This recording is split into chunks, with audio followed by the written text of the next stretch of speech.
Ya, itu dia tadi dialog antara rekan kami Syafati Suryo dengan Enda Subekti selaku saksi fakta Ganjar Mahfud. Anda masih menyaksikan Breaking News, kali ini bersama saya Samuel Purba. Kita ke informasi selanjutnya. Pemirsa, pakar filsafat Frans Magnus Suseno mengatakan jika Presiden menggunakan kekuasaan untuk menguntungkan sebagian pihak, maka Presiden tidak ada bedanya dengan pemimpin organisasi mafia.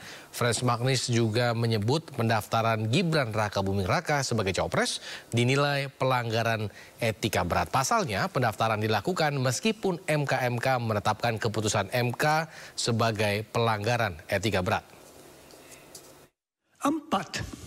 Etika dan penguasa.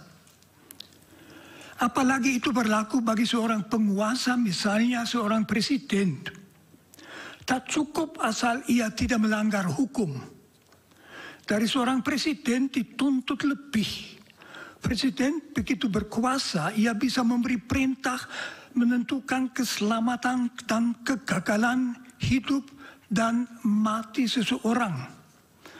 Agar kita mempercayakan diri ke tangan orang yang begitu berkuasa, agar kita merasa aman dengan dia, seorang presiden harus membuktikan diri sebagai orang yang baik, berwawasan kebangsaan, bijaksana, jujur, adil. Dari seorang penguasa tertinggi harus dituntut standar etika yang tinggi. 5. Etika dan presiden. Presiden adalah penguasa atas seluruh masyarakat. Oleh karena itu ada hal yang khusus yang dituntut daripadanya dari sudut etika. Pertama, ia harus menunjukkan kesadaran bahwa yang menjadi tanggung jawabnya adalah keselamatan seluruh bangsa. Segala kesan bahwa ia misalnya memakai kekuasaannya demi keuntungannya sendiri atau demi keuntungan keluarganya adalah fatal. Maka seorang presiden harus menjadi milik semua, bukan hanya misalnya milik mereka yang memilihnya. Kalaupun ia misalnya berasal dari satu partai, begitu ia menjadi presiden, segenap tindakannya harus demi keselamatan semua. Memakai kekuasaan untuk menguntungkan pihak-pihak tertentu membuat presiden menjadi mirip dengan pimpinan organisasi mafia.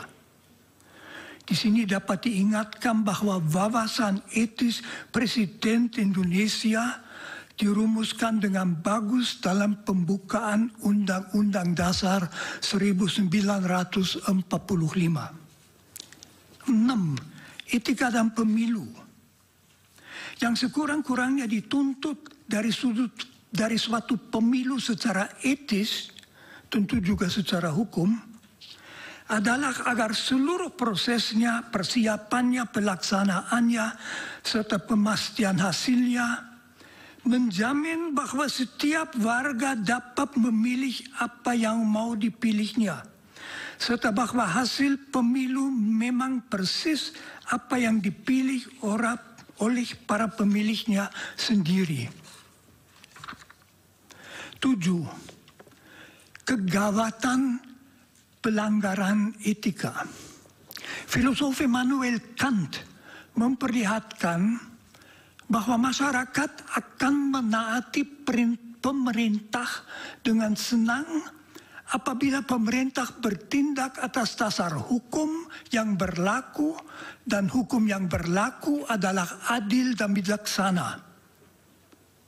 Apabila penguasa bertindak tidak atas dasar hukum dan tidak demi kepentingan seluruh masyarakat, melainkan memakai kuasanya untuk menguntungkan kelompok, kawan, keluarganya sendiri, motivasi masyarakat